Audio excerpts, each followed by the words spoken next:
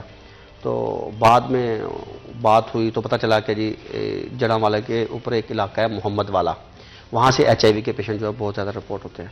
جب انہوں نے مجھے HIV کے حوالے سے آگاہ کیا کہ محمد والا کا علاقہ ہے وہاں سے پیشنٹ زیادہ رپورٹ ہوتے ہیں تو میں فوراً 4-5-6 سال پیچھے چلا گیا جب ایجنسیز کی جانب سے وہاں پہ کیمپ لگایا گیا تھا محمد والا کے علاقے میں. اس وقت تھے district health officer doctor Asif Shahzad صاحب. تو میں نے آصف شہزاد صاحب سے بھی یہ سوال کیا تھا کہ سر محمد والا کے علاقے میں ہی میڈیکل کیمپ کیوں لگایا گیا ہے نا، باقی فیصل آباد اتنا بڑا ہے، فیصل آباد شہر میں لگایا، جڑاں والا ہے، تاندلیاں والا ہے، سمندری ہے، چک جھمرا ہے اور دیگر علاقے ہیں فیصل آباد کے، تو وہاں پہ کیمپ کیوں نہیں لگایا گیا صرف محمد والے. تو انہوں نے کہا کہ نہیں ان کی مرضی، تو انہوں نے وہاں پہ جو ہے کیمپ لگایا ہے. اب پتہ چلا کہ جو HIV کے پیشنٹ جو ہیں وہ وہاں سے رپورٹ ہو رہے ہیں. پچھلے دنوں جب 1 دسمبر کو الائڈ PMC انتظامیہ کی جانب سے واقعہ کا انعقاد کیا گیا، HIV کے عالمی دن منایا گیا، تو تب بھی جو پرنسپل ہیں پنجاب میڈیکل کالج کے فیصل بلال لودھی صاحب، میں نے ان سے سوال کیا. میں نے کہا سر HIV کا مجھے پتہ چلا ہے کہ محمد والا کا علاقہ ہے جہاں سے پیشنٹ زیادہ رپورٹ ہو رہے ہیں سر.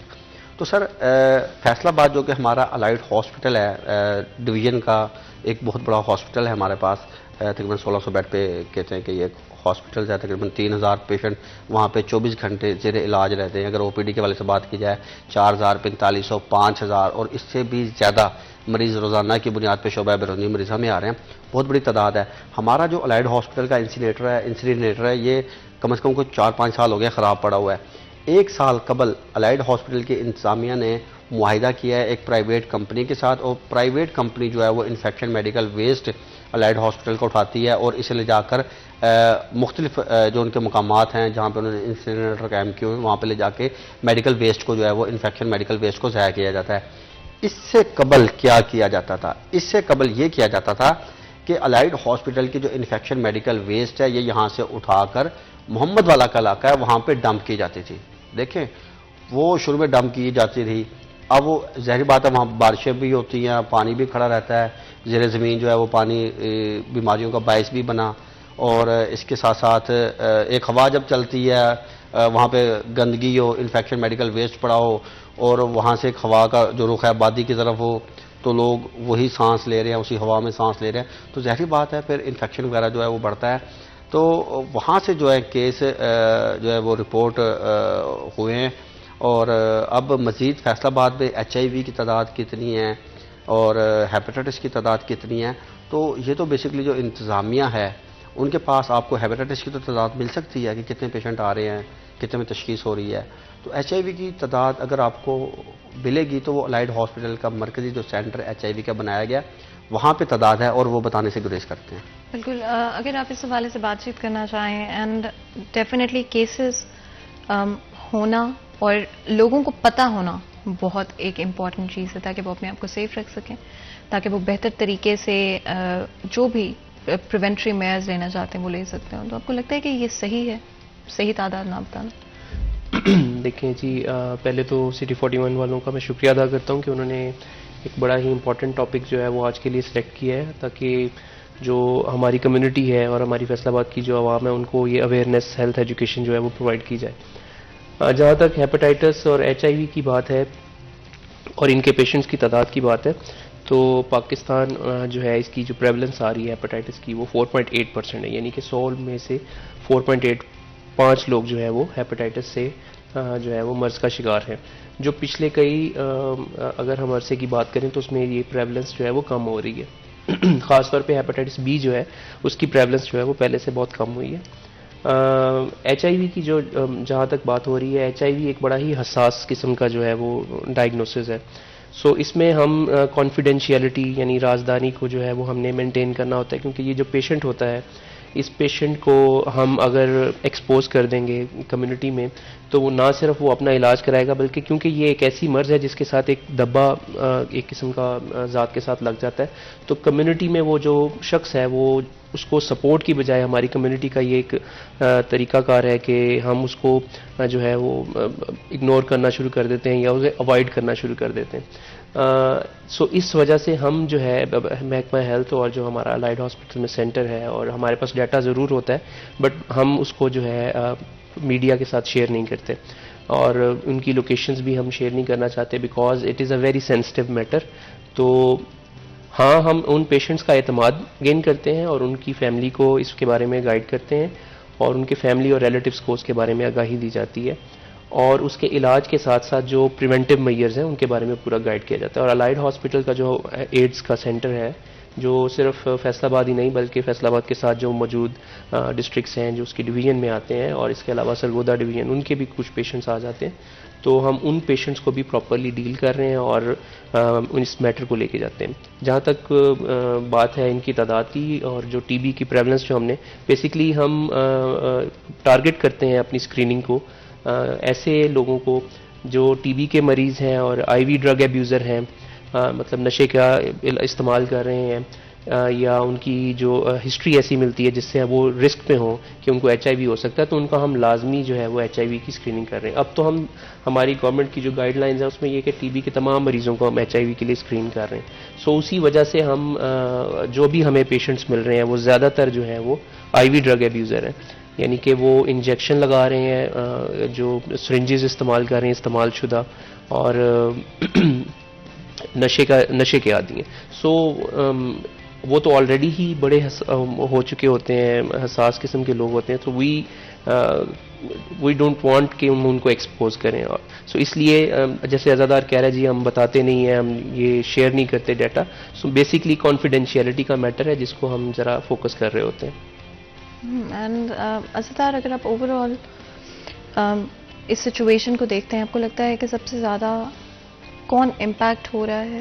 اینڈ آف کورس جس طرح سے ہماری گورنمنٹ کی طرف سے جو اقدامات ہونے چاہیے, کہ آپ کو لگتا ہے کہ ہماری گورنمنٹ ان ایشوز کو ہائی لائٹ کرتی ہے انف, یا انف اٹینشن دیتی ہے؟ دیکھیں فاطمہ, آج سے تقریباً 2 یا 3 سال قبل مجھے ایک فون کال آئی ایک شہری کی جانب سے کہ میں آپ کے ساتھ ایک مسئلہ ڈسکس کرنا چاہتا ہوں. ایک پرائیویٹ ہاسپٹل میں وہ کہتے ہیں میری سسٹر کی ڈیلیوری تھی, تو انہیں بلڈ کی ضرورت تھی, تو میں جب بلڈ دینے کے لیے وہاں پہ گیا اور انہوں نے میرا ٹیسٹ کیا تو انہوں نے کہا جی آپ کو ایچ آئی وی پازیٹیو ہے.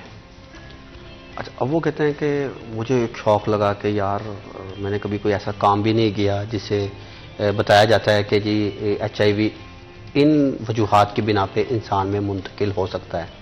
تو وہ کہتے ہیں میں نے کبھی ایسا کوئی کام بھی نہیں کیا, پھر بھی میں ایچ آئی وی پازیٹیو, وہ بہت پریشان.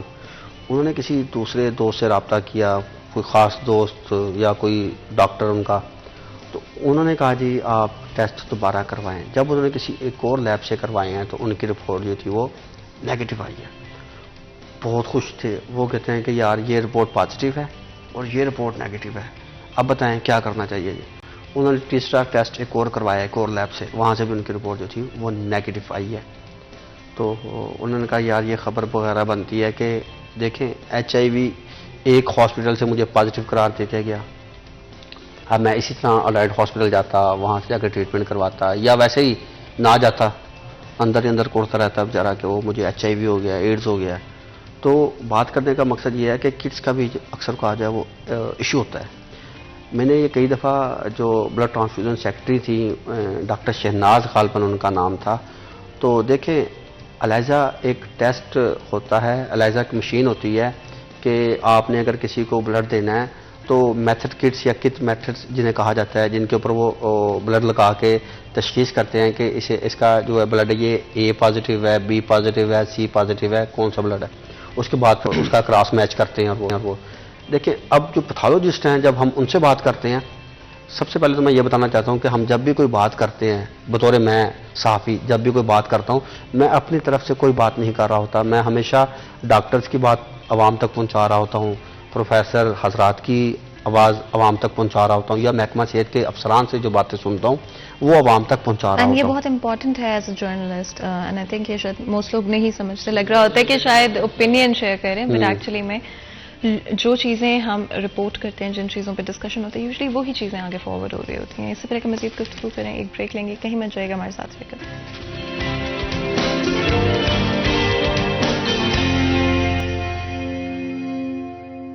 Welcome back city H N میں ایک دفعہ پھر آپ کو خوش آمدید کہتے ہیں. بریک میں جانے سے پہلے گفتگو جاری تھی. آج اسپیشلی بات کریں HIV اینڈ ہیپاٹائٹس کے حوالے سے. آف کورس جب آپ دیکھتے ہیں کہ گورنمنٹ کس طرح سے رسپونڈ کرتی ہے ان ایشوز پر, وہ سب سے زیادہ امپورٹنٹ ہے. اینڈ میڈیکل ویسٹ کے حوالے سے بھی جو ایشو ازدر آپ نے ریز کیا, آئی ڈو فیل لائک وہ بھی بہت امپورٹنٹ ہے اور ڈسکس ہونا چاہیے. کیا آپ کے خیال میں ڈاکٹر اس طرح سے میڈیکل ویسٹ کو ڈسپوز آف کیا جاتا ہے, کیا وہ درست ہے؟ دیکھیں اس وقت جو medical waste, hospital waste, no doubt اس میں کوئی شک ہی نہیں ہے کہ یہ سب سے خطرناک قسم کا جو ویسٹ ہوتا ہے, کیونکہ اس میں نہ صرف ہیپاٹائٹس بلکہ اور کئی طرح کی بیماریاں جو ہیں وہ ہوتی ہیں. تو اس کے حوالے سے گورنمنٹ آف پنجاب اور تمام جو آٹونومس ہاسپٹل ہیں پبلک یا پرائیویٹ, وہ ذمہ دار ہوتے ہیں اس ہاسپٹل کو جو ویسٹ ہوتا ہے اس کو ڈسپوز کرنے کے لیے. سو اس کے لیے جو طریقہ کار اپنایا جا رہا ہے پنجاب گورنمنٹ کی طرف سے, جو ہمارے ڈسٹرکٹ ہیلتھ اتھارٹی فیصل آباد کے انڈر جو ہاسپٹلز آ رہے ہیں اس میں تو ہم ویسٹ کو سب سے پہلے سیگریگیٹ کر لیتے ہیں. سیگریگیشن سے مراد ہے کہ ہم ہر وہ کوڑا جو خطرناک ہے اس کو ایک علیحدہ باسکٹ میں سپریٹلی اکٹھا کیا جاتا ہے, اور جو عام کوڑا ہے اس کو الگ سے ایک باسکٹ کلر دیا جاتا ہے, یعنی کہ سفید کلر کی باسکٹ میں اس کو رکھا جاتا ہے. سو ایٹ دی سورس ہی اس کو سیگریگیٹ کر لیا جاتا ہے. دین جو انفیکشیس ویسٹ ہوتا ہے وہ ٹوٹل کوڑا جو ہوتا ہے اس کا صرف 10 سے 15% ہوتا ہے. اس کے لیے ہم نے ایک پرائیویٹ کمپنی جو ہے وہ ہائر کی ہوئی ہے. گورنمنٹ آف پنجاب نے سینٹرلی اس کو جو ہے وہ ڈیل کر رہی ہے. تو تمام ہاسپٹلس کا جو کوڑا ہے وہ ایک مخصوص ٹائم میں کیا جاتا ہے اور کلیکٹ کر کے دین ایک خاص پوائنٹ پہ جسے ہم یلو روم کہتے ہیں 24 آورلی وہاں پہ ہم سٹور بھی کر سکتے ہیں. اس کوڑے کو ایک انسنریٹر ہے جو مطلب ڈفرینٹ لوکیشن میں, اس وقت THQ تحصیل ہیڈ کوارٹر سمندری میں بھی ہے اور جڑا والا میں بھی ہے. ان کو ابھی کبھی ان میں ریپیئرز کے ایشو آ جاتے ہیں, لیکن اس کے علاوہ ہمارے پاس بیک اپ میں چنیوٹ کے اندر, ڈسٹرکٹ چنیوٹ کے اندر جو ہے وہ ایک انسنریٹر اویلیبل ہے. تو ادھر جو ہے اس کو فائنل ڈسپوزل کیا جاتا ہے, جہاں پہ اس کو ہائی ٹمپریچر پہ جو ہے وہ جلایا جاتا ہے. انسنریٹ کرنے کے بعد جو اس کی جو خاک ہوتی ہے اس کو ایک خاص ایریا میں جو ہے وہ ڈسپوز کر دیا جاتا ہے, تاکہ جو یہ ویسٹ ہے ہاسپٹل کا جو کچرا ہے یا جو یہ کوڑا جسے ہم کہتے ہیں, یہ کسی بھی طریقے سے ایسی جگہوں پہ نہ جائے, یا جہاں میونسپل کا کوڑا ہوتا ہے وہاں پہ یہ مکس ہو جائے یا اوپنلی کہیں ڈسپوز ہو جائے, کیونکہ اس کے ذریعے جو ہے یہ بیماریاں ڈفرینٹ جو ہے وہ عوام کمیونٹی میں جا سکتی ہیں. خاص طور پہ آپ دیکھیں IV ڈرگ ایبیوزرز جو ہوتے ہیں وہ انہی جگہوں پہ جا کے جو ہے وہ انجیکشنز اور نشاور ادویات جو ہے وہ استعمال کر رہے ہوتے ہیں, اور ان کو ہوتا یہ ہے کہ وہ کہیں نہ کہیں سے سرنج یوز کر لیں. سرنجز کے کیونکہ ہیپاٹائٹس اور HIV دونوں جو ہیں وہ زیادہ استعمال شدہ سرنج سے پھیلاؤ ان کا ہوتا ہے, تو گورنمنٹ آف پنجاب جو آج کل سرنج یوز کر رہی ہے وہ آٹو ڈسپوزیبل سرنج ہے، یعنی جیسے ہی آپ وہ ون ٹائم یوز ہوگی آپ اس کو ری یوز نہیں کر سکتے. اس کا مطلب اب جیسے ہی آپ انجیکشن لگا دیتے ہیں تو وہ پھر اپنے آپ کو لاک کر لیتی ہے، and that key not be used re again, مطلب اس کو ری یوز نہیں کر سکتے. سو یہ ایک بڑی اچھی جو ہے گورنمنٹ آف پنجاب کی جو اچھی اسٹریٹجی ہے، اور وہ فوکس HIV اور ہیپاٹائٹس کے اسپریڈ کو روکنے کے لیے ہے. مزید جو ہم انفیکشن پریونشن اینڈ کنٹرول کے حوالے سے ہم اسٹرلائزیشن سروسز جو ہوتی ہیں، جو انسٹرومنٹس سرجری میں استعمال ہو رہے ہیں، ان کی صفائی کے لیے خاص طور پہ آٹو کلیوز ہر ہاسپٹل میں پرووائڈ کیے گئے ہیں، اور اسٹرلائزیشن سروس ڈپارٹمنٹس جو ہیں وہ وہاں پہ بنائے جا رہے ہیں.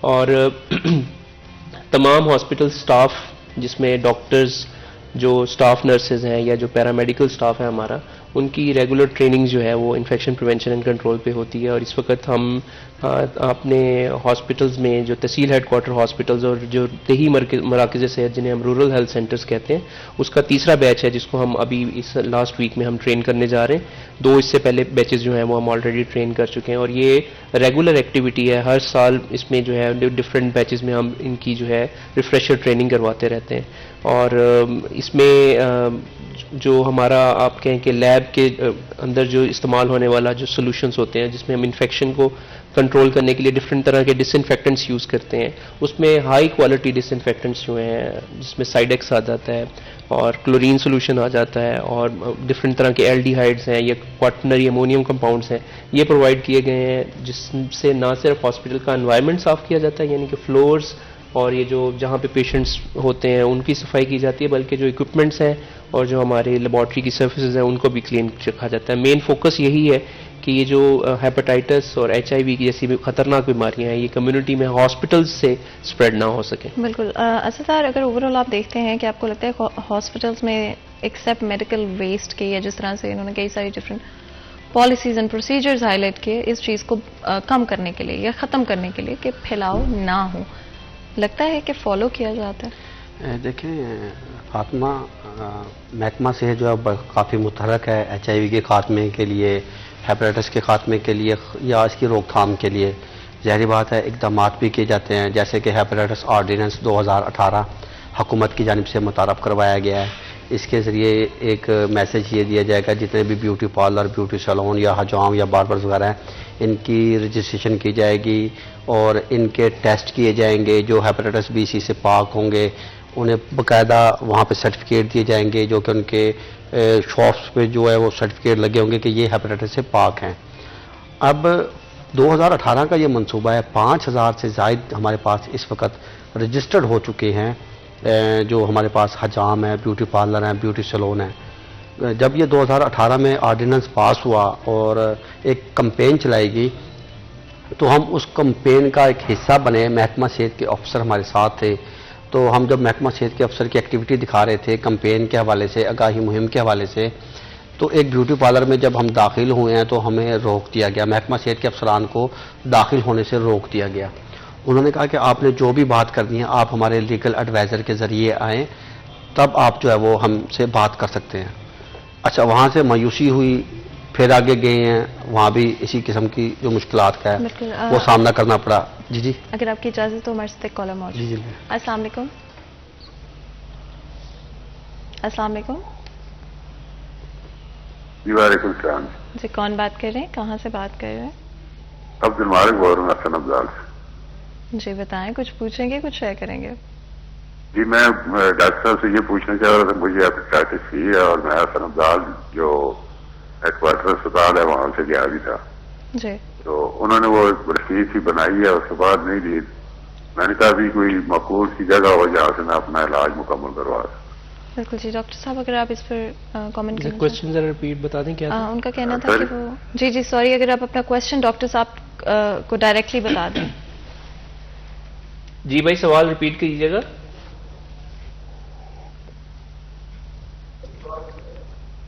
ڈاکٹر صاحب میں حسن افضال کا رہتی ہوں، مجھے ہیپاٹائٹس سی ہے. اچھا جی. اور میں یہ کہنا چاہتا ہوں کہ یہاں سے اٹک میں بھی گیا، وہاں پہ بھی نہیں ہوا، تو اور کوئی جو اسپتال پنجاب میں ہو یا اس طرح کی جہاں مقبول ہے اپنا علاج کروا سکتے. دیکھیں حسن ابدال میں تحصیل ہیڈ کوارٹر ہوگا، وہاں پہ ہیپاٹائٹس کلینک موجود ہے. گورنمنٹ آف پنجاب کا طرف سے ایک اسپیشل اس کی مارکنگ ہوتی ہے گرین کلر کی اور بلو کلر کی لائننگ میں وہ کلینک اس کا پینٹ ہوا ہے. تو وہاں پہ ہیپاٹائٹس کلینک میں جو میڈیکل آفیسر ہوں گے ان سے آپ رابطہ کریں. انشاءاللہ تعالیٰ وہ آپ کو پہلے تو آپ کی ہیپاٹائٹس بی کی اگر آپ کے پاس رپورٹس ہیں وہ اپنے ساتھ لے کے جائیں, وہ کچھ اور مزید ٹیسٹ بھی آپ کے کریں گے. تو اس کے بعد جو بھی ٹریٹمنٹ رجیم وہ ایڈوائز کریں اس کے مطابق وہ آپ کو رجسٹر کر کے آپ کو ٹریٹمنٹ علاج جو ہے وہ شروع کر دیں گے. اس میں پی سی آر جو ہے سر رپورٹ بھی ساتھ رہے کہ 2 وہ ہیپاٹائٹس سی کے ٹیسٹ بھی تھے وہ بھی ساتھ رہے گی. انہوں نے مجھے ایک فارم دیا ہے جو آپ سے رابطہ کریں گے. 1 سال سے زیادہ کا ٹائم گزر گیا, ابھی تک رابطہ بھی دوبارہ جاؤں کہتے ہیں ہم رابطہ کریں گے. آپ ایک دفعہ دوبارہ وہاں پہ جائیں اور جو ہیپاٹائٹس کی اب تو میڈیسن جو ہے وہ وہاں پہ اویلیبل ہے, وہ آپ کا پراپر پی سی آر ٹیسٹ کریں گے. پی سی آر ٹیسٹ کے بعد ہی آپ کو جو ہے وہ میڈیسن جو ہے وہ ایڈوائز کریں گے. وداؤٹ پی سی آر جو ہے یہ اس کی ٹریٹمنٹ جو ہے وہ شروع نہیں کی جاتی. تو اگر اسکریننگ ٹیسٹ کیا ہوا ہے تو اس کے بغیر وہ آپ کی ٹیسٹ کے اگر اسکریننگ ٹیسٹ کے اوپر سمپل وہ علاج شروع نہیں کرتے.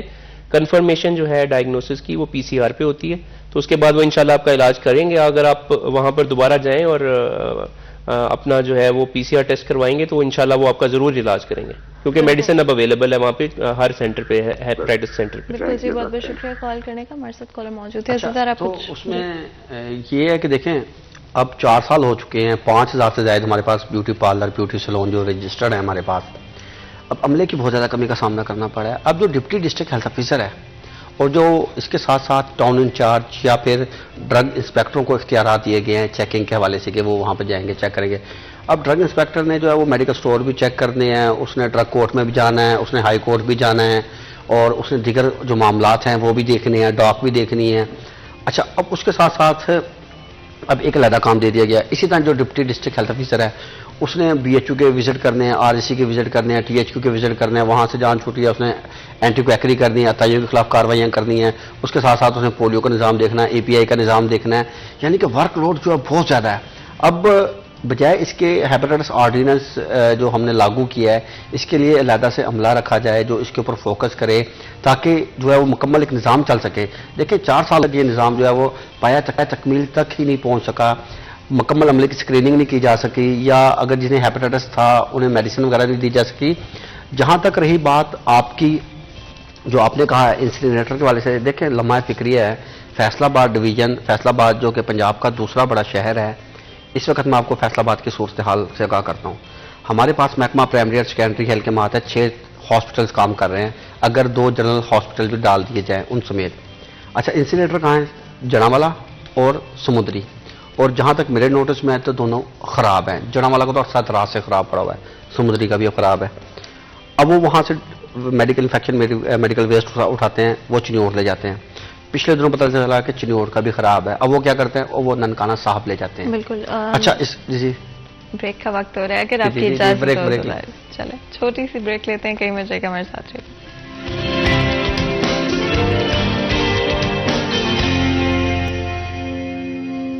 Welcome back. سریہ چند میں ایک دفعہ پھر آپ کو خوش آمدید کہتے ہیں. بریک میں جان سے پہلے گفتگو جاری تھی, عزتار آپ بات کر رہے تھے اور ہم بریک پہ چلے گئے تھے, تو اگر آپ وہیں سے کنٹینیو انسینریٹر کے والے سے بات ہو رہی تھی. دیکھیں ڈی ایچ کیو ہاسپٹل ہے, وہاں پہ انسینریٹر خراب پڑا ہوا ہے, ٹھیک ہے. الائڈ ہاسپٹل کا انسینریٹر جو ہے وہ خراب ہے. جنرل اسپتال احمد آباد کا ایک چل رہا ہے. اس وقت ہمارے جو ایف آئی سی ہاسپٹل ہے وہاں پہ انسینریٹر ہے ہی نہیں. چلڈرن ہاسپٹل ہے, یہ بڑے ہاسپٹل ہے, ٹیچنگ ہاسپٹل ہے, یہاں پہ انسینریٹر یا موجود ہے تو خراب ہے یا ہے ہی نہیں. اب ٹیچنگ ہسپتال الائڈ ہے, ایف آئی سی ایڈ سی ہے, ڈی ایچ کیو ہے, غلام محمد آباد ہے, چلڈرن ہاسپٹل ہے, 5 ہیں ہمارے پاس. ان میں سے 2 کے پاس انسینریٹر خراب ہے, 1 چل رہا ہے اور 2 محروم ہیں انسینریٹر سے. تو یہاں پہ جب تک انسینریٹر نہیں تو کس طرح انفیکشن میڈیکل ویسٹ کو جو ہے وہ کنٹرول کیا جائے گا. ظاہر بات ہے وہ دیگر علاقوں میں جا کے جو ہے وہ انہیں ضائع کیا جائے گا. اچھا, اس کے ساتھ ساتھ رہی, کیونکہ میں مختصر سی بات کر کے وہ ڈاکٹر صاحب کو ٹائم دینا چاہتا ہوں کہ ہیپاٹائٹس کے حوالے سے جو یہ ایک دیکھیں جینین ایشو ہے. ہمارا فیصل آباد, پھر وہی بات آ جاتی ہے, اگر پنجاب کا دوسرا بڑا شہر ہے, محکمہ پرائمری اور سیکنڈری ہیلتھ کے پاس ایک بھی پی سی آر مشین نہیں ہے. ہمارے جو 6 تحصیل ہیڈ کوارٹر ہاسپٹل کا جنہیں درجہ دیا گیا, 2 جنرل اور 4 ٹی ایچ کیو, وہاں پہ ہیپاٹائٹس کلینک کا ہے. اب وہاں پہ جس شہری نے اپنے آ کے سیمپل دینے ہیپاٹائٹس بی سی کے, وہ سیمپل جائیں گے لاہور سے رپورٹ آتی ہے مہینے کے بعد, 2 مہینے کے بعد جب بھی رپورٹ آتی ہے وہ رپورٹ آئے گی وہاں پہ, تو اس کے بعد وہ شہری کو جو ہے وہ مریض کو جو ہے میڈیسن مل سکے گی. اب آ جائیں آپ ٹی ایچ کی جو ہمارے ٹیچنگ ہاسپٹل ہے, آپ ان سائڈ پہ آ جائیں. اب ٹیچنگ ہاسپٹل میں جو ہے اس کے ریٹ مقرر کیے گئے ہیں جی ہیپاٹائٹس کے حوالے سے, کیونکہ وہاں پہ شیئر وغیرہ بھی ان کے جو ہے وہ لیب والوں کے ہوتے ہیں. اب وہاں پہ یا تو جس شہری نے ہیپاٹائٹس کا ٹیسٹ فری کروانا ہے تو اس کے لیے وہاں پہ اول تو کٹس ہی نہیں ہے. کٹس کا ایشو رہتا ہے جی ٹیچنگ ہاسپٹل میں کہ ہمارے پاس کٹس نہیں ہے. اب وہاں پہ اگر کٹس آ بھی گئی تو پھر ان لوگوں کو ملتی ہیں جنہوں نے پیسے پے کیے ہوتے ہیں. 3,000 3,500 4,000 روپے کا تقریباً غالباً یہ ٹیسٹ ہے. اب جب ٹیسٹ کی رپورٹ آئی ہے تو میڈیسن نہیں ہے وہاں پہ. ٹیچنگ ہاسپٹل میں الائیڈ ہے, DHQ ہے, غلام حمد آباد ہے, میں ان 3 ہاسپٹل کے حوالے سے بات کر رہا ہوں. اب PCR مشین الائیڈ میں ہے. DHQ کی PCR مشین جو تھی وہ 1 سال قبل آگ لگنے کے سبب جل گئی تھی. جنرل ہاسپٹل غلام حمد آباد میں PCR مشین ہے ہی نہیں. اب وہ اپنے جو سیمپل ہیں وہ PCR سیمپل جو ہیں وہ ہیپاٹائٹس کے الائیڈ کے پاس بھجواتے ہیں. الائیڈ ہاسپٹل کے پاس آلریڈی بہت زیادہ رش ہے. اب بات وہی آ جاتی ہے, اگر کٹس ہیں تو میڈیسن نہیں ہے. اگر آپ کے پاس پیسے ہیں, اگر سرکاری ہاسپٹل میں جا کے بھی شہریوں نے ہیپاٹائٹس کے ٹیسٹ کے پیسے دینے ہیں, اور 3,000 3,500 تو کوئی بندہ میرے خیال میں آج کل اتنی مہنگائی کا دور ہے, کیونکہ اگر آپ کسی ہاسپٹل کا وزٹ کریں تو آپ کو ایسے وہاں پہ مریض نظر آئیں گے جن کے پاس واپس گھر جانے کا کرایہ تک نہیں ہوتا. وہ اتنے کرایہ پیسے لے کے آتے ہیں کہ ہم بامشکل سے ہاسپٹل پہنچ جائیں, یا پھر کئی لوگ جو پیدل سفر کرتے ہیں یا اتنے پیسے رکھے ہوتے ہیں کہ ہم کرایہ واپس کا ادا کر کے اپنے گھر تک پہنچ سکیں. ان کے پاس پیسے نہیں ہوتے کہ وہ ہیپاٹائٹس کا ٹیسٹ کروا سکیں. پھر کہاں سے وہ دوائی لیں گے؟ یہ وہ سہولیات دیکھیں حکومت نے فراہم کرنی ہے. جب تک اس قسم کی سہولیات PCR مشینیں نہیں ہیں, PCR مشینیں ہوں تو کٹس فراہم کی جائیں, کٹس ہوں تو اس کے ساتھ میڈیسن دی جائے. میڈیسن کا بہت بڑا ایشو چل رہا ہے, یہ آج کل چل رہا ہے, 2 سال ہونے والے ہیں. ہیپاٹائٹس کی میڈیسن کا جو ایشو ہے ابھی تک حکومت حل نہیں کر سکی. اگر آپ اوور آل جو بھی ہمارا ڈسکشن رہا ہے یہاں تک اس پر بات کرنا چاہیں, اور ڈیفینیٹلی گورنمنٹ کو کیا ایڈوائس دیں گے؟ دیکھیں, اگر میں عالمی سطح پہ بات کروں, ورلڈ ہیلتھ آرگنائزیشن یہ کہتا ہے کہ ہیلتھ کے اوپر جو ہے کوئی بھی گورنمنٹ یا کوئی بھی کنٹری اپنی ٹوٹل GDP کا 5% بجٹ جو ہے وہ ہیلتھ کو ایلوکیٹ کرے گا. اگر میں پاکستان کی بات کروں تو پاکستان GDP کے حساب سے جو ہے وہ لو انکم کنٹریز میں آتا ہے, اور جو ہم اپنی ٹوٹل GDP کا جو بجٹ ہیلتھ کے اوپر لگا رہے ہیں وہ لیس دین 1% ہے. وہ لیس دین 1% کتنا ہے؟ وہ ہاف آف بھی نہیں ہے ابھی. So health department already under funded ہے, اور جو انڈر فنڈڈ ہے, جو فنڈ مل بھی رہا ہے اس میں سے بھی ہم یوٹیلائز 100% نہیں کر پاتے. سو ایشوز تو اکنامک لحاظ سے, جو معاشی لحاظ سے ہیلتھ ڈپارٹمنٹ کے اوپر بہت زیادہ ہیں. جو ازادار کی باتیں ہیں وہ کافی حد تک درست بھی ہے. PCR مشینوں کا ایشوز ہے اور میڈیسن کی اویلیبلٹی کا ایشو آ جاتا ہے. لیکن اس صورتحال کے اندر جو ہم کر سکتے ہیں وہ یہ ہے کہ ہم پریونٹیو میئرز کے اوپر آ جائیں. ہم ایسی اسٹریٹجیز اپنائیں یا ایسی پالیسی پلاننگ دیں جس میں ہم پریونٹیو جو ہماری سائڈ, جس میں ہم ڈیزیز سے بچاؤ کے لیے, ہیپاٹائٹس سے بچاؤ کے لیے, HIV سے بچاؤ کے لیے جو ہے وہ اپنی اسٹریٹجیز اپنائی کریں. لوگوں میں ہیلتھ ایجوکیشن جو ہے وہ تھرو میڈیا, سوشل میڈیا یہ پرووائڈ کی جائے, بار بار کمیونٹی سیشنز کیے جائیں. باربرز کی بات ہوئی کہ جو ہمارے باربرز ہیں, خاص طور پہ بیوٹی سلونز جو ہیں, ان کے جتنے بھی امپلائز ہیں ان کی ہیپاٹائٹس کی اسکریننگ ہونی چاہیے. ان کو پتہ ہونا چاہیے کہ ہم جو ہمارے پاس لوگ سروس لینے آ رہے ہیں ہم ان کو ہیپاٹائٹس جیسا یا HIV جیسا مرض نہ دیں. ہمارے انسٹرومنٹس وہاں پر پراپرلی ایک بینچ آن آٹو کلیو ہوتا ہے جس کے اندر وہ اسٹیرلائز کر سکتے ہیں اپنے انسٹرومنٹس کو, جس سے ہیپاٹائٹس اور HIV تمام جو جراثیم ہیں وہ سارے ختم ہو سکتے ہیں. تو یہ پرائیویٹ سیکٹر کے جو سیلونز ہیں اور جو ہمارے اچھے بیوٹی سیلونز ہیں ان کو یہ کرنا چاہیے, تاکہ ان کے پاس جتنے بھی پرائیویٹلی جو لوگ آ رہے ہیں وہ اپنا پراپر سروس لیں اور کوئی بیماری نہ لے کے جائیں. جہاں تک کہ ہیلتھ ڈپارٹمنٹ کی بات ہے, ہیلتھ ڈپارٹمنٹ ڈاکٹرز کو, پیرامیڈکس کو پراپرلی ٹرین کرتا رہتا ہے, کمیونٹی اویئرنیس سیشن کرتا رہتا ہے ڈفرینٹ کمیونٹی کے. لیکن اگین ہم بہت سی چیزوں میں اوور برڈنڈ ہیں. تو اوور برڈن کو کرنے کے لیے جو ہے ہمیں کچھ سٹاف ہائرنگ کی ضرورت ہوگی, جس سے مطلب اب آپ دیکھیں کہ جو ڈینگی کے لیے سٹاف ہائر ہے وہ ڈینگی کے ساتھ ساتھ پولیو بھی کر رہا ہے. اسی طرح جو lady health workers family planning اور کانٹرسیپشن کے لیے ہائر تھیں وہ ملٹیپل ٹاسکس کر رہی ہیں, وہ TB کنٹرول پروگرام بھی کر رہی ہیں, وہ اس کے ساتھ ساتھ جو ہے ہمارا ڈینگی کنٹرول کے حوالے سے بھی کر رہی ہیں, پولیو کنٹرول میں بھی وہ ہماری پیریفری کے اندر کام کر رہی ہیں. سو اوورلی برڈن سٹاف جو ہے اس میں یہ کچھ نہ کچھ پریونٹیو اسٹریٹجیز کو کرنے کے لیے ہمیں مزید HR کی ضرورت ہوگی. اور اویلیبلٹی آف میڈیسن انشور کروانا گورنمنٹ کا کام ہے. PCR کی جو سروسز تاکہ ہم ڈائگنوسٹکس میں بہتر ہو سکیں یہ بھی گورنمنٹ کا کام ہے. یس, انسنریٹرز جو جہاں تک کی بات ہے, ابھی ہمارے CEO district health authority doctor Kashif صاحب ہیں, انہوں نے اس چیز کو آن بورڈ لیا ہوا ہے، اور جو تحصیل ہیڈ کوارٹر سمندری کا جو انسینریٹر ہے اس کو ہم ریپیئر کروا چکے ہیں، جڑا والا کے لیے ہم کانٹریکٹ دے چکے ہیں، انشاءاللہ وہ بھی بہت جلد ریپیئر ہو جائے گا. تو تحصیل ہیڈ کوارٹرز کے لیول تک جو انسینریٹر ہیں وہ فیصل آباد کے لیے 2 انسینریٹر سفیشینٹ ہے، کیونکہ ٹی ایچ کیو کا اتنا ویسٹ نہیں ہوتا. یس الائڈ ہاسپٹل اور ان کی جو انتظامیہ ہے ان کو اس چیز کے اوپر ذرا، اگر وہاں انسینریٹر خراب ہے تو ان کو فوری طور پہ ان کو ٹھیک کروانا چاہیے، کیونکہ سب سے زیادہ جو اسپریڈ یہ بیماری ہو رہی ہے یہ اسی ہاسپٹل ویسٹ کے ذریعے ہی ہوتی ہے. ستار، اگر آپ دیکھیں اس ساری سچویشن کو، اور میں ضرور جاننا چاہوں گی کہ اوورآل آپ کس طرح سے چاہیں گے کہ موونگ فارورڈ عوام یا ہاسپٹلس کس طرح سے اپنے آپ کو بہتر کرنے کی کوشش کریں، لیکن اس سے پہلے ہمارے ساتھ کالر موجود ہے، بات کرتے ہیں. السلام علیکم. السلام علیکم. السلام علیکم جی کون بات کر رہے ہیں، کہاں سے بات کر رہے ہیں؟ السلام علیکم جی وعلیکم السلام، کہاں سے بات جی کر میں رہے ہیں؟ گلشن کالونی فیصل آباد سے عمران بات کر رہا ہوں. جی بتائیں، کچھ پوچھیں گے، کچھ شیئر کریں گے، اور اگر آپ اپنی ٹیلی ویژن کی آواز بند کر دیں تو ہم آپ کو بہتر طریقے سے سن پائیں. جی میری والدہ کو نا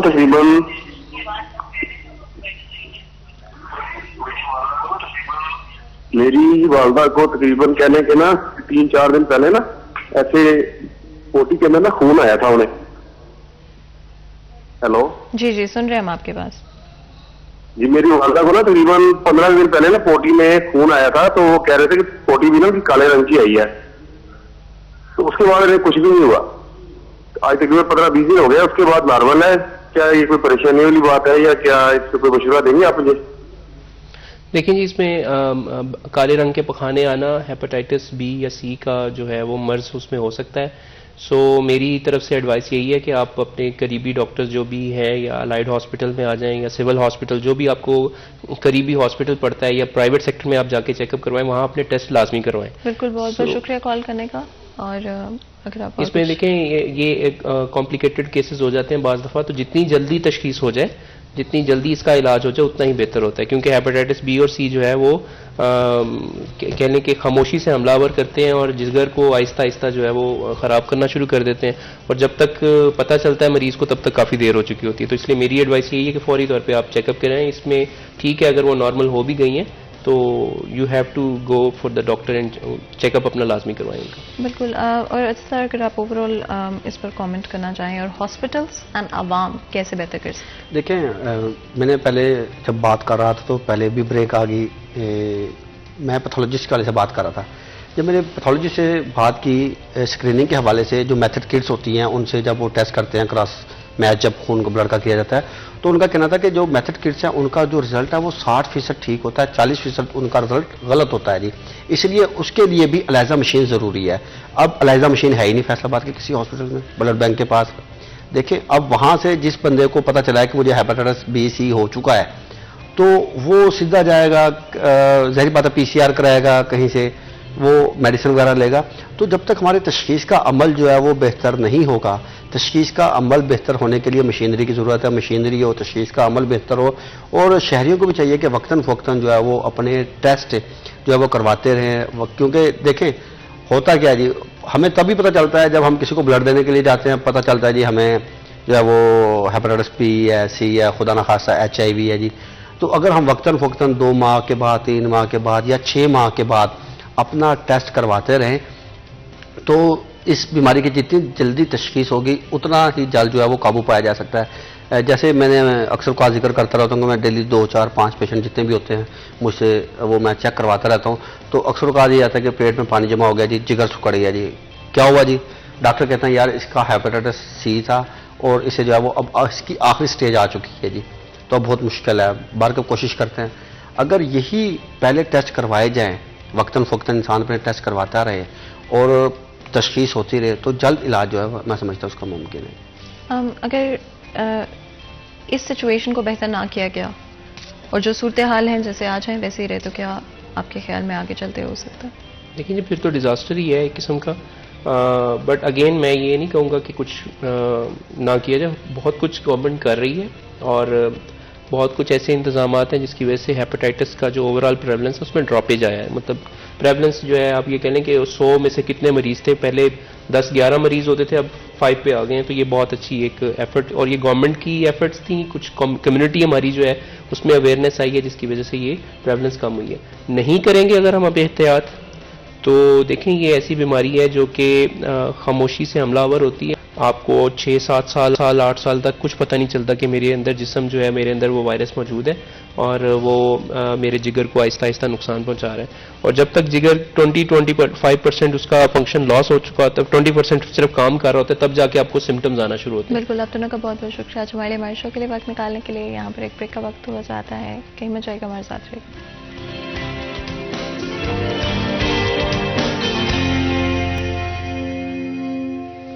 ویلکم بیک. سیریز اینڈ میں ایک دفعہ پھر آپ کو خوش آمدید کہتے ہیں. بریک میں جانے سے پہلے گفتگو جائے تھے. آج ہمارا فرسٹ ہاف ہیلتھ کے حوالے سے ڈفرینٹ ایشوز کے بارے میں ہم نے بات کی, کس طرح سے گورنمنٹ اپنا رول پلے کر سکتی ہے, ہم اپنا رول پلے کر سکتے ہیں, اینڈ آف کورس ہاسپٹلس اپنا رول پلے کر سکتے ہیں. آگے بڑھیں گے, لیکن اس سے پہلے کہ ہم آج کے اپنے سبجیکٹ کی طرف جائیں, اس سے پہلے ہمارا نیکسٹ سیگمنٹ ہوگا آج کے بھاؤ.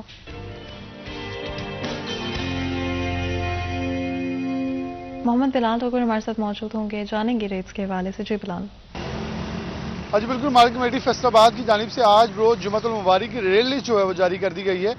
سستا پروٹین ایک ڈرامہ انگیز صورتحال میں بدلتا دیکھا جا رہا ہے. سستا پروٹین پھر سے 400 کو چھوتا دکھائی دے رہا ہے. اور اگر برائلر مرغی کے انڈوں کی بات کریں تو اتنے زیادہ فارمی انڈے, جو لیئر مرغی کے انڈے ہیں, فارمی انڈے جن کو کہتے ہیں, اتنے زیادہ مہنگے ہوئے کہ اس وقت انتظامیہ نے ریٹ لسٹ سے ان کی قیمت جو ہے فی درجن غائب کر دی ہے. کیونکہ فی درجن اگر بات کریں تو سرکاری نرخ نامے کے مطابق آخری قیمت 284 روپے تک گئی تھی, لیکن اس کے بعد آج کی قیمت دیکھیں تو بالکل مکمل طور پر اسے غائب کر دیا گیا ہے. 284 تک اگر اس کی بات کریں تو یہ محض سرکاری ریٹ تھا, جبکہ اگر آپ مارکیٹ میں دیکھیں, اوپن مارکیٹ میں, تو قیمت 300 سے اوپر تجاوز کر چکی تھی اور فی انڈا 300 روپے درجن تک جا چکا تھا, جس کی اگر اوسط لگائیں درجن کے حساب سے 350 کو ٹچ کرتی دکھائی دے رہی تھی.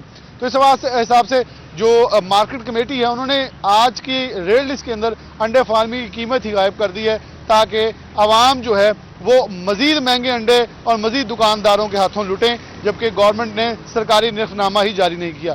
اب آتے ہیں سبزی اور پھلوں کی طرف, تو دونوں میں اندر رد و بدل ہے. سب سے پہلے آلو کچا چھلکا 4 روپے کلو سستا ہوا ہے 60 سے 56 روپے کلو. آلو سفید 5 روپے سستا ہوا ہے 55 سے 50 روپے کلو. ٹماٹر 5 روپے سستے ہوئے ہیں 130 سے 125 روپے کلو. ادرک تھائی لینڈ 20 روپے مہنگا ہوا ہے 275 سے 295. لہسن چائنا 10 روپے مہنگا ہوا ہے 295 سے 305. سبز مرچ 5 روپے سستی ہوئی ہے 85 سے 80 روپے کلو. بند گوبھی 4 روپے سستی ہوئی ہے 26 سے کم ہوتے ہوئے 22 روپے کلو. کھیرے 5 روپے مہنگے ہوئے ہیں 50 سے 55. اور پھلوں میں سیب کالا کلو 5 روپے مہنگا ہوا ہے 245 سے 230. سیب سفید 155 پہ ہے. کیلا 114 روپے درجن ہے. فروٹڈ مالٹا جو ہے 150 روپے درجن ہے. انگور گولا 290 پہ. انگور ٹافی 390 پہ. انار کندھاری 330 پہ, جبکہ انار بدانا 490 پہ ہے. مالٹا شکری 6 روپے مہنگا ہوا ہے 108 سے 114 ہو گیا ہے. درجن مسمی فی درجن 6 روپے مہنگا ہوا ہے 108 سے 114 روپے درجن ہو گیا ہے. تو آج پھلوں کی بھی کچھ قیمتیں جو موسمیاتی ہے وہ اس کی قیمت بہتر ہوتی دیکھی جا رہی ہے, اوپر بھی آ رہی ہے, جبکہ سبزی اور سستا پروٹین عوام کی پہنچ سے دور ہے. جی بہت بہت شکریہ بلال. اس اپڈیٹ کے لیے آپ لوگوں نے سنا کہ مارکیٹ میں ریٹس کس طرح سے ہیں. اگر آپ خریداری کرنے جا رہے ہیں تو میک شور کریں کہ آپ صرف ان جگہوں سے خریداری کریں جہاں پر ریٹ لیس موجود ہیں. اگر آپ کو لگتا ہے کہ کہیں پر ریٹ لیس موجود نہیں ہے, وہاں سے خریداری مت کریں. ہو سکتا ہے کہ 5 یا 10 روپے کی ڈفرنس سے آپ کو کوئی فرق نہ پڑتا ہو, بٹ ہماری سوسائٹی میں سے بہت سارے لوگ ہیں جو جن کی قوت خرید متاثر ہوتی ہے. اگر 5 سے 10 روپے بھی ریٹ زیادہ ہوتے ہیں تو اس طرح سے خریداری نہیں کر پاتے. ان دا لانگ ٹرم یہ مسائل کافی زیادہ ہو سکتے ہیں. اگر ایک شاپ کیپر کو لگتا ہے کہ وہ اگر جتنے مرضی ریٹ رکھے گا, خریداری تو لوگ کر رہے ہیں, تو پھر آف کورس وہ کم کرنے کی کوشش نہیں کرے گا. اس لیے اگر اپنا نہیں سوچ رہے دوسروں کا سوچیں اور اچھے شہری اچھے انسان ہونے کا فرض ادا کریں. جمعے کا دن ہے اور آپ کو پتہ ہے جمعے کے دن ہماری کوشش رہتی ہے کہ جتنا ہو سکتا ہے ہماری انفارمیشن اینڈ نالج میں اضافہ کریں. اینڈ آئی تھنک سب سے زیادہ امپورٹنٹ یہی ہے. At the end of the day ہر کسی کو ہر چیز پتہ نہیں ہوتی, بٹ ایز لانگ ایز آپ اس نالج کی جو سرچ ہے, جو ایک یارننگ ہے, اس کو تازہ رکھتے ہیں, اس کو قائم رکھتے ہیں, وہی سب سے زیادہ امپورٹنٹ ہے. ایز مسلمس جتنا ہو سکے ہمیں سیکھنے کی ضرورت ہے, بہتر کرنے کی ضرورت ہے, اپنے آپ کو اپنے مذہب کو سمجھنے کی ضرورت ہے. جہاں تک ہو سکتا ہے ہمارے پیارے نبی صلی اللہ علیہ وسلم کی زندگی کو اپنی زندگی میں امپلیمنٹ کرنے کی ضرورت ہے. تو جی ہمارے ساتھ بہت ہی خاص مہمان موجود ہیں اسٹوڈیو میں, جو کہ آج ہمارا اس ڈسکشن میں ساتھ دیں گے. پیرزا احمد ہاشمی صاحب ہمارے ساتھ موجود ہیں, اسلامی اسکالر ہیں. آپ کو ویلکم کرتے ہیں شو میں. بہت بہت شکریہ جو ہمارے لیے ہمارے شو کے لیے وقت نکالنے کے لیے. پیر صاحب, جس طرح سے میں بات کی تھی کہ ہماری ہمیشہ کوشش رہنی چاہیے کہ ہم ایز مسلمز امپروو کرتے رہیں, ایز ہیومن بینگز اپنے آپ تک کرتے رہیں. اگر ہم حقوق العباد کی بات کرتے ہیں اس میں سب سے زیادہ امپورٹنٹ کیا چیزیں ہیں جو کہ ہر انسان کو، ہر مسلمان کو قائم کرنی چاہیے، فالو کرنی چاہیے؟ بسم اللہ الرحمن الرحیم. سب سے پہلے تو تمام سننے والوں کو جمعہ کی مبارک، اور اس دن میں بہترین عمل رسالت مآب صلی اللہ علیہ وسلم پر درود و سلام پڑھنا ہے. جو آپ نے بات کی حقوق العباد کی، جب ہم شریعت مطہرہ کو دیکھتے ہیں تو شریعت ہمیں بہت ساری ذمہ داریاں ایسی ہمیں سونپتی ہے جن کی ادائیگی ہر ایک کے ذمہ میں آتی ہے. ان میں سب سے پہلی تو حقوق اللہ ہے، یعنی اللہ تعالیٰ کے حقوق اور انسان کی بحیثیت ایمان والے اس کی ذمہ داریاں ہیں، وہ ان کو ادا کرتا ہے، جیسے نماز ہے، روزہ ہے، حج ہے، زکوٰۃ وغیرہ. پھر ان میں ایک حقوق نفس ہیں، یعنی انسان کی اپنی جان کے کچھ حقوق ہیں جس کے لیے وہ محنت و مشقت کرتا ہے اور کھانے پینے کا اہتمام کرتا ہے، اتنا کھانا جس کے ساتھ وہ زندہ رہ سکے، یہ اللہ تعالیٰ نے بھی اس کو لازم قرار دیا ہے. پھر اس کے بعد جب انسان اللہ تعالیٰ کے حقوق کی ادائیگی، اپنے حقوق کا خیال رکھنے کے بعد جو اہم ترین پہلو آتا ہے جہاں انسان کی آزمائش آتی ہے، وہ حقوق العباد ہیں. یعنی دوسرے لوگوں کے ساتھ آپ کا رویہ کیسا ہے، آپ کے معاملات کیسے ہیں. تو آج ہم بات کریں گے اعتدال پسندی پہ، یعنی خیر الامور اوسطھا، معاملات میں میانہ روی وہ بہت اچھی ہے. یعنی آپ دیکھیے کہ اس کا تعلق ہر انسان کے ساتھ ہے، ذاتی اعتبار سے بھی، کسی بھی اعتبار سے، معاشرتی طور پر اس کو اگر ہم دیکھیں تو اس کی بہت ضرورت پیش آتی ہے کہ آپ اپنے معاملات میں اعتدال یعنی میانہ روی اختیار کریں. تو اس کو اگر ہم اکنامیکلی دیکھیں تو اس میں پہلا پوائنٹ تو یہ ہے کہ آپ صلی اللہ علیہ وسلم نے ارشاد فرمایا کہ وہ بندہ تنگ دست نہیں ہو سکتا جو میانہ روی اختیار کرتا ہو، اعتدال پسند ہو. مثلا اپنی ضرورت کے اخراجات ان پر دھیان دے، یعنی جو ضرورت ہے وہ خرچ کرے. ایسا نہیں ہے کہ ضرورت ہو اور وہ خرچ نہ کرے. فرمایا یہ تو بخیل ہے، اور بخیل بھی اللہ تعالیٰ کو پسند نہیں ہے. لیکن ایک وقت میں اس کی ضرورت پوری ہو جائے، پھر اس کے بعد وہ اضافی خرچ کرتا رہے، وہ فضول خرچ ہے. تو اسلام نے اس کو بھی ناپسند فرمایا ہے کہ یعنی انسان ضرورت کے مطابق اپنے اکنامی معاملات کو دیکھیں. میں یہاں آگے جا کے بھی شاید دوبارہ بات ہو کہ اس کا فائدہ صرف انسان کو خود نہیں ہوتا، ایک ہی انسان اس سے فائدہ نہیں اٹھا رہا، بلکہ اگر اس کا یہ انداز زندگی ہے تو دوسروں کو بھی فائدہ ہو رہا ہے. لیکن جہاں پہ اس نے فضول خرچی کی ہے تو اس کا مطلب یہ ہے کہ اس نے کچھ حقوق العباد ایسے آٹومیٹیکلی اس سے غصب ہو گئے ہیں. میں مثال دینے لگا ہوں. میں چاہتا ہوں کہ میں آج یہ بات ضرور کروں کہ ہمارے اس عمل سے ہمارے ملک پاکستان کو کیا فائدہ ہوگا. مثلا ہم عمومی طور پر جب اعتدال کی بات کرتے ہیں تو پھر اس میں کھانے پینے میں اعتدال، روزمرہ کی چیزیں خریدنے میں اعتدال کی بات کرتے ہیں. میں سپوز آپ کو مثال دے رہا ہوں کہ ہمارے پاس گاڑی ہے اور ہم اس پر ٹریول کرتے ہیں ضرورت کے تحت. بچوں کو اسکول چھوڑا، خود آفس چلے گئے، گھر سے واپس آئے، یا ضرورت کے کام کے لیے ہم پھر بازار میں چلے گئے. اچھا پیر صاحب، میں آپ سے ایک چیز پوچھنا چاہ رہی تھی، اسپیشلی اگر ہم دکانداروں کی بات کرتے ہیں اور آنیسٹی کی بات کرتے ہیں ان کی ڈیلنگز میں، جس طرح سے آپ بزنس کرتے ہیں، آپ اپنے جو لوگ ہیں جن کو آپ کوئی چیز اگر بیچ رہے ہیں اس میں ناپ تول کے بارے میں ہمارا مذہب ہمیں کیا سکھاتا ہے؟ اچھا، اس میں ابھی ناپ تول پہ بھی بات کرتا ہوں. ایک بات رہ گئی تھی کہ مثلا ہم یہ کہہ رہے ہیں کہ جی چلیں جی لانگ ڈرائیو پہ چلتے ہیں، بغیر ضرورت کے بس نکل پڑے، اور اس سے کیا وہ فیول ضائع نہیں ہو رہا جو کسی اور کے استعمال میں حسب ضرورت آ سکتا تھا. یعنی وہ کام جس کی ضرورت نہیں ہے وہ کام جب ہم کرنے لگ جائیں گے تو وہ فضول میں ہی آتے ہیں. تو ہماری ایک خاص طور پہ اس حوالے سے تربیت ہونی چاہیے سب کی کہ ہم چیزوں میں اعتدال لے کر آئیں اور دوسروں کے لیے بھی کچھ گنجائش چھوڑیں. اور جو بات آپ نے پوچھی ہے اس میں ایک اور پہلو ہے، وہ یہ ہے کہ خرید و فروخت میں ایک ہے کوئی چیز خریدنے کے لیے آپ جاتے ہیں بازار میں، تو وہ خریدنا بھی، اس کا تعلق بھی انسان کی میانہ روی کے ساتھ ہو. یعنی جس چیز کی ضرورت ہے اس کو خریدا جائے.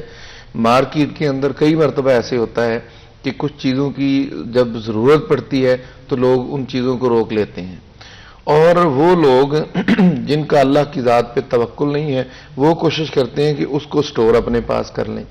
یعنی وہ جو سٹور کر رہے ہیں ضرورت سے زیادہ چیزیں خرید رہے ہیں. مثلا وہ میڈیسن ہی کیوں نہ ہو.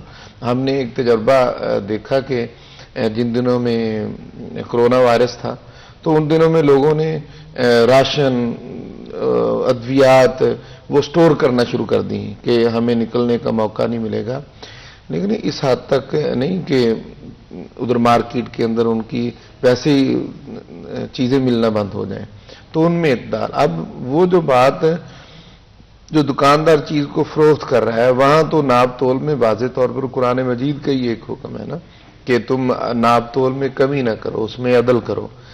وہ اس وقت بھی حقوق العباد کی پامالی ہوتی ہے جب کوئی مال مقدار میں تو برابر دیتا ہے لیکن اس کے اندر ملاوٹ ہے، یا پھر وہ ایسا مال بیچ رہا ہے جس میں وہ خصوصیات نہیں ہیں جو اس نے بتائی ہیں.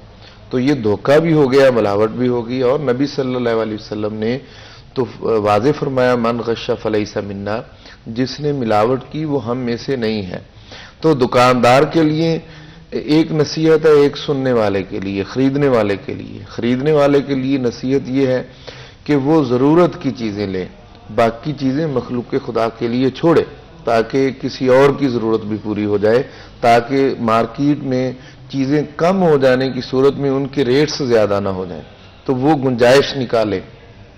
اور دکاندار کے لیے نصیحت یہ ہے کہ تم ناپ تول برابر برابر رکھو، اس کا پیمانہ صحیح ہونا چاہیے، اس کے اندر ملاوٹ نہیں ہونی چاہیے، دھوکے سے نہیں بیچنا چاہیے. بلکہ رسالت مآب صلی اللہ علیہ وسلم نے تو یہاں تک بھی فرما دیا کہ ایک شہری سے اگر کوئی دیہاتی چیز خریدنے آئے تو اس کی سادگی کی وجہ سے اس کو وہ چیز مہنگی نہ کوئی دے دے. اس پہ بھی اسلام نے، میں جب بھی دیکھتا ہوں نا خرید و فروخت کی بات کرتے ہیں تو فوراً میرے ذہن میں اسلامک ایتھکس آتی ہیں جو ہمیں سکھائی ہیں. آپ اس کو میڈیکلی، ابھی آپ کوئی ہاسپٹلز کی بات کر رہی تھی میرے آنے سے پہلے، تو اب آپ وہاں دیکھیں کہ ایک مریض ہے وہ بیمار ہو کر پہنچا ہے، اس کی جو اس کا علاج ہے اس کو معلوم نہیں ہے، وہ تو بستر پہ بیمار پڑا ہے یا ڈاکٹر کے پاس چلا گیا ہے تو اس نے تو اس کو شفا چاہیے ہے، وہ اپنے صحت یابی کے لیے گیا ہے. تو اب وہاں ایتھیکلی وہ اس سے اپنے چارجز اتنے وصول کرے جو خیر الامور اوسطھا کے تحت ہوں. یعنی ایسا نہ ہو کہ وہ اتنے مہنگا علاج اس کا کر دے کہ اس کی پہنچ سے وہ باہر ہو جائے، یا وہ اس سے زیادہ تصرف کر رہا ہو جس کی اخلاقی طور پر ہمیں دیکھنے کی ضرورت ہے. تو مارکیٹ کے اندر وہ دکاندار جو ناپ تول میں کمی بیشی کرتے ہیں اس سے بھی ایک کم از کم جو امانت داری ہے وہ تو باقی نہیں رہتی بحیثیت مومن. تو چاہیے کہ وہ پورا ناپ تول جتنی مقدار ہے اتنی مقدار وہ دینی چاہیے جس نے اس کی قیمت طے کی ہے، وگرنہ قیامت کے دن وہ جواب دے تو ہوگا. پیر صاحب، ہم دیکھتے ہیں کہ آج کل بہت ساری اسپیشلی انفلیشن کی صورتحال دیکھیں، معاشرتی مسائل دیکھیں، ہر کوئی امپیکٹ ہوتا ہوا نظر آتا ہے. ایز مسلمس ہماری کیا رسپانسبلٹی ہے ایک دوسرے کی طرف اس طرح کی صورتحال میں؟ اچھا، اس میں اب دیکھیے کہ میں اس پر بات بعد میں کرنا چاہ رہا تھا لیکن یہ ہو گیا کویسچن. تو ایک ہے ہمارے رویے، ایک دوسرے سے میل ملاقات، ایک ہے برداشت. ہمارے گھریلو معاملات ہوں، معاشرتی معاملات ہوں، جہاں بھی آپ بیٹھے ہیں آپ دیکھیے نا کہ میں اتنی آہستہ آواز سے بات کروں کہ سنائی نہ دے تو یہ بھی آداب محفل نہیں ہے، اور اتنی اونچی آواز سے ہم اسٹوڈیو میں دو بیٹھے ہیں اور بات کر رہے ہیں اور اتنی اونچی آواز سے بات کروں کہ دوسرے کے لیے سننا مشکل ہو جائے. یہاں بھی ہم جب بیٹھے ہیں تو ڈیسنٹ طریقہ تو یہی ہے کہ ہم بات بڑے شائستہ انداز سے کر رہے ہیں. لوگوں کے ساتھ ہمارے رویوں کے اندر جو عدم برداشت ہے اس نے ہمیں پریشان کر دیا ہے، بلکہ ہم چھوٹی چھوٹی باتوں پہ اتنا الجھتے ہیں کہ اس سے آگے پیدا ہونے والے مسائل میں ہم پریشان ہو جاتے ہیں. پھر یہ سوچتے ہیں کاش میں اس وقت 2-4 منٹ صبر کر جاتا اور میں اس معاملے میں نہ پڑتا. تو ہمیں یہ ضرورت ہے اس بات کی کہ ہم اپنے آپ کو، اپنے لہجوں کو بہتر کریں اور دوسروں کے ساتھ جو ہمارا رویہ ہے اور ڈیلنگ ہے اس کو ہم، اچھا اس میں ایک اور عمومی طور پہ اس پہلو کو ہم اگنور کر جاتے ہیں، رہ بھی جاتا ہے کہ ہم یہ تو کر سکتے ہیں نا کہ یہ دیکھیں کہ دوسرے نے میرے ساتھ اس طرح بات کیوں کی ہے.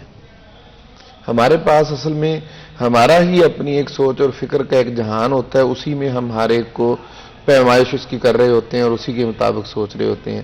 مثلا ایک گھریلو معاملات سے تنگ ہے، آپ اس سے جا کے بات کرتے ہیں، وہ آپ سے الجھ پڑتا ہے. وہ اصل میں آپ کی باتوں کے ساتھ آپ سے نہیں الجھا، وہ اپنے گھریلو مسائل کی وجہ سے وہ چڑچڑا ہو گیا ہے. اسی طرح اکنامیکلی کوئی پریشان ہو سکتا ہے، معاشرتی طور پر اس آپ کے آنے سے پہلے اس کا کسی کے ساتھ کوئی معاملہ ایسا ہو سکتا ہے جس میں وہ پریشان ہو. تو ہمیں تھوڑی سی گنجائش دوسرے کے لیے یہ بھی رکھنی چاہیے کہ اگر کوئی بات کر رہا ہے تو پھر وہ خندہ پیشانی کیا ہے، وسیع و ظرفی کیا ہے، عفو و درگزر کیا ہے جو اسلام نے ہمیں سکھایا. رسول اکرم صلی اللہ علیہ وسلم کی وہ سیرت پھر کہاں ہے کہ جس میں آپ دوسرے کی سخت بات کو برداشت کر رہے ہیں. پہلا ہے کہ آپ کسی سے ایسی بات نہ کریں جس کے ساتھ اس کی دل آزاری ہو. دوسرا وہ ہے کہ اگر دوسرا کوئی ایسی بات کر رہا ہے تو اس کے لیے گنجائش رکھیں کہ ممکن ہے کوئی ایسی وجہ ظن المومنین خیرہ کے تحت کہ ہو سکتا ہے کوئی اس کے ساتھ پہلے ہی ایسا معاملہ پیش آیا ہو. تو دو طرفہ اس سوسائٹی کے اندر ہمیں کردار ادا کرنا ہوگا اور یہاں بھی نتیجہ بھی یہی نکلتا ہے کہ بڑی میانہ روی کے ساتھ، اعتدال پسندی کے ساتھ ہمیں اپنے تعلقات کو بھی برقرار رکھنا چاہیے. پیر صاحب، آج کے نوجوان آئی فیل لائک سب سے زیادہ شاید پریشانی کا شکار ہے جب آپ اپنے ارلی 20s میں ہوتے ہیں یا right out of university. I think وہ سب سے ایک سبسٹانشل وقت ہوتا ہے آپ کی زندگی میں جہاں پر آپ ڈفرینٹ ڈیسیجنز لیتے ہیں، اپنے راستے چوز کرتے ہیں اور وہی چیز پھر آگے ڈیسائیڈ کرتی ہے کہ آپ اگلے 5 سال میں، اگلے 10 سال میں آپ کہاں پہ اسٹینڈ کرتے ہیں. بٹ آج کے صورتحال میں آئی تھنک وہ سب سے زیادہ مشکل ہو گیا ہے. اینڈ وہاں پر آئی تھنک ایک کنیکشن آپ یا تو اللہ تعالیٰ کے ساتھ آپ کا زیادہ ہو جاتا ہے اس وقت میں، یا تو کمپلیٹلی آپ ریسیٹ بیک کر جاتے ہیں مذہب سے. کیسے میک شور کر سکتے ہیں ہم اس وقت میں کہ ہم نوجوانوں کو سپورٹ کر سکیں، اللہ تعالیٰ کی طرف ان کو لا سکیں، نہ کمپلیٹلی جہاں پر وہ اتنا لاسٹ اور اکیلا محسوس کرتے ہیں، اگر وہ صرف اور صرف سمجھ جائیں کہ ہمارا مذہب کتنا خوبصورت ہے اور اللہ تعالیٰ کا پلان سب سے بہتر ہو، تو شاید ان کی زندگی کی بہت ساری پریشانیاں ویسے ہی ختم ہو جائیں، بہت سارے سوالات شاید ویسے ہی ان کو جواب مل جائے. لیکن اس سے پہلے کہ اس سوال سے بات چیت کریں، ایک بریک لیں گے، کہیں مت جائے گا، ہمارے ساتھ رہے گا.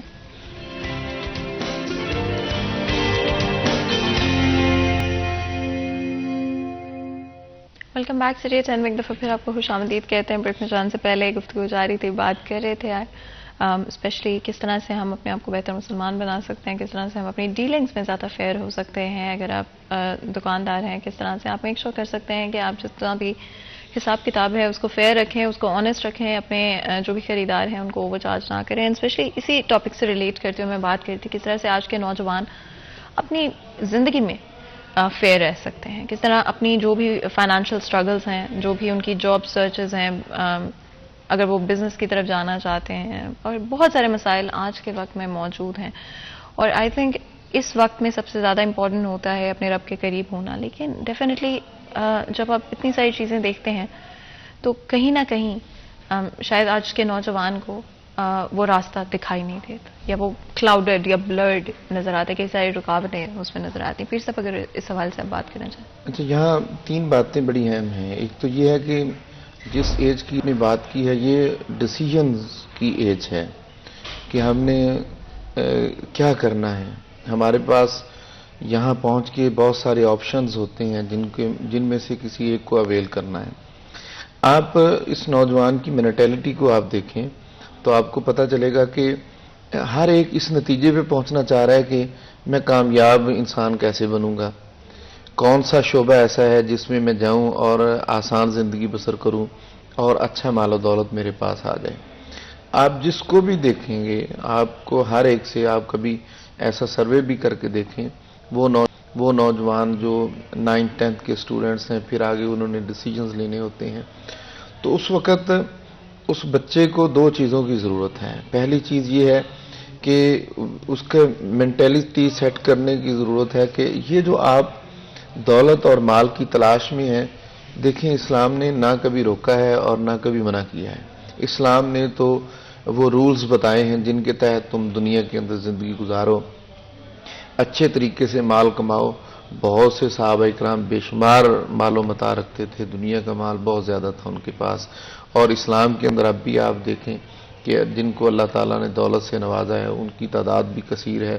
مسئلہ مال نہیں ہے، بلکہ اصل میں مسئلہ جو ہے وہ اللہ تعالیٰ کی ذات کے ساتھ تعلق ہے. میں سمجھتا ہوں کہ آج کے ہمارے اس ٹاپک کا سب سے اہم ترین جملہ یہ ہے کہ مال کا تعلق اگر آپ سمجھتے ہیں کہ آپ کی تعلیم کے ساتھ ہے یا آپ کے ہنر کے ساتھ ہے یا آپ جو بھی جس شعبہ میں جانا چاہ رہے ہیں اس کے ساتھ تعلق ہے، تو آپ ذہن میں رکھیے یہی تعلیم حاصل کرنے والے بہت سے لوگ بے روزگار بھی پھر رہے ہیں. مسئلہ یہ نہیں ہے، مسئلہ یہ ہے کہ اللہ تعالیٰ جس کو چاہے جتنا چاہے نواز دے. وَتَرْزُقُ مَن تَشَاءُ بِغَيْرِ حساب. تمہیں جس کو چاہتا ہے، ہاں ضرور تعلیم حاصل کریں لیکن انسانیت کی خدمت کے لیے اور خود انسان بننے کے لیے. سب سے پہلی جو ضرورت ہے ڈیسیجن اس بات کا ہو کہ کون سا شعبہ ایسا ہے جس میں میں زیادہ خدمت انسانیت کر سکتا ہوں. اب مال کے ڈھیر پڑے ہوں گے آپ کے قدموں میں، آپ دوسروں کے لیے زندگی بسر کر کے تو دیکھیں. یہاں ڈیسیجن میں سب سے پہلی جو غلطی لگتی ہے وہ یہ ہے کہ ہم نے مال کیسے کمانا ہے، اور یہ سوچ اتنی ڈیولپ ہو گئی ہے لوگوں کے ذہن کے اندر کہ اب ان کو ڈھالنا بھی مشکل نظر آتا ہے. لیکن کیونکہ اہل حق کا کام ہے ان کو خیر کی بات کہتے رہیں.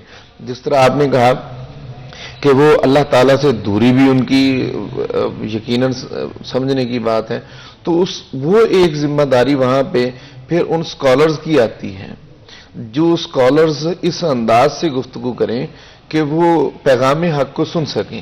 یہ بہت اہم ترین ذمہ داری اس وقت ان مذہبی سکالرز پر ہے کہ وہ دین کے معاملات کو اس طرح سے اٹریکٹیو کریں. اب کیونکہ چینجنگز آ رہی ہیں سوسائٹی میں، ان کی لائف سٹائل میں چینجنگ آ رہی ہے، ان کی تھنکنگ، فیلنگ، ڈیلنگز، ان سب میں چینجنگز آ رہی ہیں. تو اس کے حساب سے اسلام جو انہیں بات کہتا ہے، ایک شخص جو ہے وہ، میں نوٹنگم میں تھا تو وہاں میں نے ایک شخص کو دیکھا کہ وہ نماز پڑھنے کے لیے آیا، لیکن اس نے وہ لباس یعنی تھا لانگ نکر اس کو کہہ لیں، گھٹنوں سے نیچے تک، اور شرٹ پہنی تھی لیکن وہ بھی یعنی مکمل شرٹ نہیں تھی. اب نماز پڑھنے کے لیے آیا. ہمارے ہاں یہاں ایسا تصور ہی نہیں ہے کہ ایسا بندہ مسیتے وڑندی دے رہا انہوں کڈن والے 50 مل جان گے. تو میں نے پوچھا، میں نے کہا کہ انہوں نے کہا یہ بالکل ابھی اسلام کی طرف آیا ہے اور نماز کا اس کو شوق ہوا ہے. تو انہوں نے پوچھا کہ میں نماز پڑھ لیا کروں. تو میرے استاد محترم تھے ڈاکٹر منیر الازہری صاحب، انہوں نے کہا کہ آپ پڑھ لیا کریں. اب وہ آنے لگ گیا، وہ اٹیچ ہو گیا. اب دیکھیے کہ ہم نے بھی تو بہت سے دروازے بند کر دیے نوجوانوں کے لیے، بچوں کے لیے. ایسی چھوٹی چھوٹی باتوں پہ ان کی اتنی سخت سرزنش ہوتی ہے کہ وہ ان بیچاروں کا اس سے آگے سوچنا مشکل ہو جاتا ہے. میں یہ کہتا ہوں کہ نوجوان کو اس کی فکر کو تھوڑا سا وسیع کریں. اس کی ذمہ داری میری بھی ہے، آپ کی بھی ہے، معاشرے کے ہر فرد کی ہے. ان کو سپیس دیں تھوڑی سی کہ آپ نکلیں. اب دیکھیے نا کہ اسلام نے کب روکا ہے کہ آپ الیکٹرک انجینئرنگ میں چلے جائیں گے تو آپ غیر اسلامی ہو جائیں گے، یا آپ بزنس کے ڈپارٹمنٹ میں اپنا کردار ادا کریں گے تو یہ کوئی غیر اسلامی بات تو نہیں ہے. یہ سب کچھ ہی اسلام کے اندر. لیکن اس کو یہ صرف یہ فکر دینے کی ضرورت ہے کہ تمہارے پاس مال و دولت اللہ کی عطا سے ہی آئے گا، اللہ تعالیٰ کی عطا سے ہی ساری کامیابیاں ملیں گی. تمہارا کام ہے کوشش کرنا، ایجوکیشن حاصل کرنا اور اس میں اپنی پوری سٹرگل لگا دینا اور پوری محنت کے ساتھ آپ پڑھو اور اللہ تعالیٰ ضرور نوازے گا. اس میں بھی پیر صاحب آئی تھنک ایک چیز جو کہ شاید آج کی جنریشن کے لیے ریئلائز کرنا مشکل ہوتا ہے. اگین یہ دوبارہ کنیکٹ کرتی ہے بات فیئرنیس کے ساتھ، یہ کنیکٹ کرتی ہے محنت کے ساتھ، بیکاز محنت کا کوئی آلٹرنیٹیو نہیں ہے. دنیا کے اندر. اور بے شک اللہ تعالیٰ نے ہمارے لیے رزق لکھ دیا ہے, بے شک ہمارے حصے میں کیا ہے اور کیا نہیں, وہ اپرچونٹیز اللہ تعالیٰ آلریڈی جانتے ہیں. لیکن ان کی طرف محنت سے بڑھنا, ایمانداری کے ساتھ بڑھنا, ایک فیئرنیس کے ساتھ بڑھنا جس میں آپ کسی اور کے ساتھ کچھ غلط نہیں کریں, یہ بھی بہت امپورٹنٹ ہے. اگر آپ اس کے حوالے سے تھوڑی سی بات کریں. اچھا, یہاں یہ والی بات تو بڑی اہم آپ نے کی ہے, محنت کے حوالے سے ایک کیونکہ میں نے بات بہت سارے ایسے لوگ دیکھے ہیں پیر صاحب جو کہیں گے کہ اللہ تعالیٰ نے تو پہلے ہی لکھ دیا ہے, تو ہمیں صبح اٹھ کے کام کرنے کی کیا ضرورت ہے. میں بات کرتا ہوں, یہ جو محنت ہے نا, اب کیونکہ ہم اعتدال پہ بات کریں تو محنت میں بھی اعتدال ہونا چاہیے. یہ کچھ دن 3-4 راتیں پہلے میری بیٹی میرے پاس آئی تو وہ بایولوجی اس نے رکھی ہے, تو وہ کہنے لگی دیکھیں بابا جانی, یہ میں نے اتنی ساری ڈیفینیشنز یاد کر لی ہیں. تو میں نے ان سے کہا کہ کسی کو بتانا نہیں ہے, آپ نے تھوڑی محنت کرنی ہے, اتنی بھی نہیں, ریسٹ بھی دیں اپنے آپ کو, آپ کے جسم کا بھی حق ہے. محنت کا مطلب یہ ہے کہ آپ سوئیں بھی, آرام بھی کریں, کھانا بھی کھائیں, وقت ضائع نہ کریں. تو محنت اصل میں یہ ہے کہ آپ اپنے اس پڑھائی کو, اپنے ہنر کو, اپنے کام کو پورا وقت دیں. اچھا, جو دوسری چیز ہے وہ یہ ہے کہ انسان جب ان مراحل سے گزرتا ہے نا, تو پھر وہ بہت ساری چیزیں ایسی اس کو پیش آتی ہیں جن سے وہ سمجھتا ہے شاید میرے ڈیسیجنز ٹھیک نہیں تھے اور اب مجھے اس میں پریشانی ہو رہی ہے. حالانکہ قرآن پاک نے اس کے بارے میں بھی فرمایا ہے کہ ان مع العسر یسرا, مشکل کے بعد ہی, تنگی کے بعد ہی آسانی ہے. اور وہ لوگ جو محنت کی طرف آتے ہیں تو ان کو ضرور اس طرف غور کرنا چاہیے کہ آنے والے وقت میں آسانیاں پیدا ہو جائیں گی, کیونکہ اللہ تعالیٰ محنت کے معاملے میں یا کوشش کے معاملے میں اللہ تعالیٰ اس کی کوشش کو بھی ضائع نہیں جانے دیتا جو اس پر یقین بھی نہیں رکھتا. دنیا کے اندر کتنے ہیں جو نان بلیورز ہیں, لیکن وہ کامیاب زندگی, سوسائٹی میں وہ کامیاب زندگی گزار رہے ہیں. اس کی وجہ ان کی محنت ہے, ان کی کوشش ہے, ان کی لگن ہے, تو وہ ہونی چاہیے اس میں. ایک دوسرا سوال آپ پوچھ رہی تھی وہ کہ تقدیر کے حوالے سے, جب اللہ نے جو لکھ دیتا ہے تو پھر ہمیں کرنے کی کیا ضرورت ہے. دیکھیے, تقدیر معاملہ وہ اور چیز ہے. تقدیر تو یہ ہے کہ اللہ کے علم میں ہے آپ نے کیا کرنا ہے, لکھا نہیں ہے کہ آپ نے ایسے ایسے کرنا ہے اور آپ کے ہاتھ میں تھما دیا ہے ایک پوری زندگی کا, اس کو کہہ لیں کہ روزانہ کا روز نامچہ دیا ہو, آج تم اٹھو گے یہ کرو گے, یہ اللہ تعالیٰ نے لکھ دیا. یہ نہیں, ایسے نہیں ہے, بلکہ یہ اللہ تعالیٰ کے علم کو تقدیر کہتے ہیں. وہ جانتا ہے میرے اعمال کو, آپ کے اعمال کو, میری زندگی کو, آپ کی زندگی کو, کتنی دیر کوئی انسان زندہ رہے گا. اس کا تعلق اس کے ساتھ ہے ہی نہیں, جوڑا ہی نہیں جا سکتا. پھر تو بہت ساری سزائیں جو اللہ تعالیٰ نے بیان کی ہیں ان کا کانسیپٹ غلط ہو جائے گا کہ آپ نے یہ جرم کیا تو اس کی یہ سزا ہے, معاشرہ ہی نہیں چلے گا. وہ کہے گا کہ اللہ تعالیٰ نے میری تقدیر میں یہ لکھا تھا تو اس لیے میں نے جرم کیا ہے. تو وہ اب یہ والی بطور دلیل تو کوئی بات نہیں ہے نا کہ انسان کو اللہ تعالیٰ نے ارادہ اور اختیار عطا کیا ہے, وہ اپنے اس ارادہ اور اختیار سے وہ کام کرتا ہے. اس لیے سارا دن اور رات سوئے رہنے کی بجائے محنت کرنی چاہیے کہ یہ سوچ کر میرے حصے کا رزق مجھے مل جائے گا. نہیں, اللہ کو پسند ہے, فرمایا نا کہ نیچے والے ہاتھ سے اوپر والا ہاتھ بہتر ہے. اگر آپ آرام اور آسائش میں اس لیے ہیں کہ اللہ نے رزق دے ہی دینا ہے تو مجھے کچھ کرنے کی ضرورت نہیں ہے, جو تقدیر میں لکھا ہے وہ مل ہی جانا ہے. یقیناً جو اللہ تعالیٰ کے علم میں ہے وہ تو آ کر رہے گا, لیکن آپ کا کام بھی تو ہے نا کہ آپ محنت کر کے اور کوشش کر کے آپ کامیابی سمیٹیں اور معاشرہ کے لیے بھی آسانی پیدا کریں. جیسا آپ نے کہا کہ معاشرے کے لیے بھی آسانی پیدا کریں, کسی بھی شخص کا کیا فرض ہے معاشرے کی طرف؟ اس میں پہلی جو بیسک چیز ہے نا, جتنے ریلیشن قریبی ہیں اتنی ہی زیادہ ذمہ داریاں زیادہ ہیں.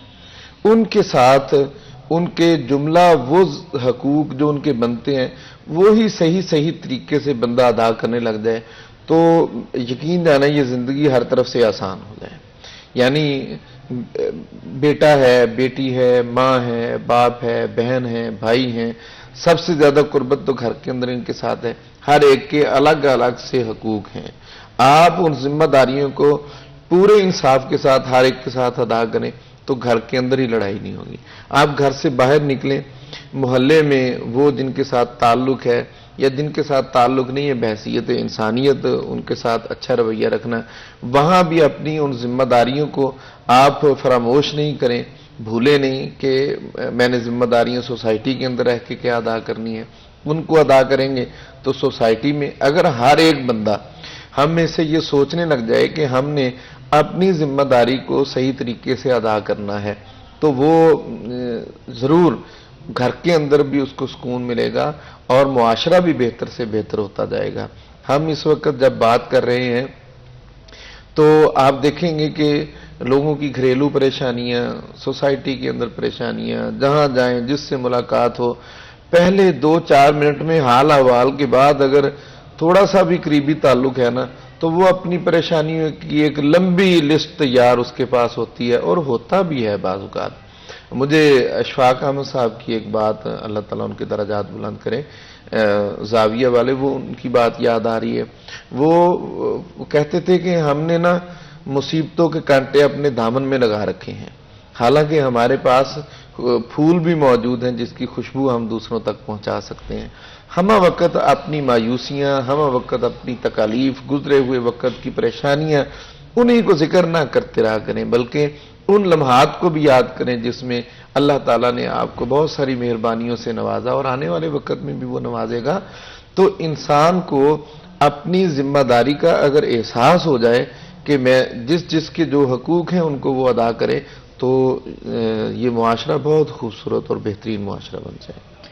پیر صاحب, جب ہم اتنی کنفیوژن دیکھتے ہیں, پولیٹیکل انسٹیبلٹی دیکھتے ہیں, تو نہ صرف وہ ہمارے فائنانسز پر امپیکٹ کرتی ہے, بٹ آئی ڈو تھنک وہ ہماری سوشل جو گیدرنگز ہیں یا جو سوشل ہمارے کنیکشنز ہیں ان پر بھی کہیں نہ کہیں اثر پڑتا ہوا نظر آتا ہے. آپ کے خیال میں کیا ایک مسلمان کو بیلنس کس طرح سے مل سکتا ہے؟ بہت اچھا سوال, اس کی ضرورت بھی ہے ابھی ہمیں. آپ دیکھیے کہ ایک ذمہ داری لیڈر کی ہے, ذمہ داری اس کے فالوور کی ہے. دین نے لیڈر کی ذمہ داری کو بھی بیان کیا ہے اور جو فالوور ہے اس کو بھی بیان کیا ہے.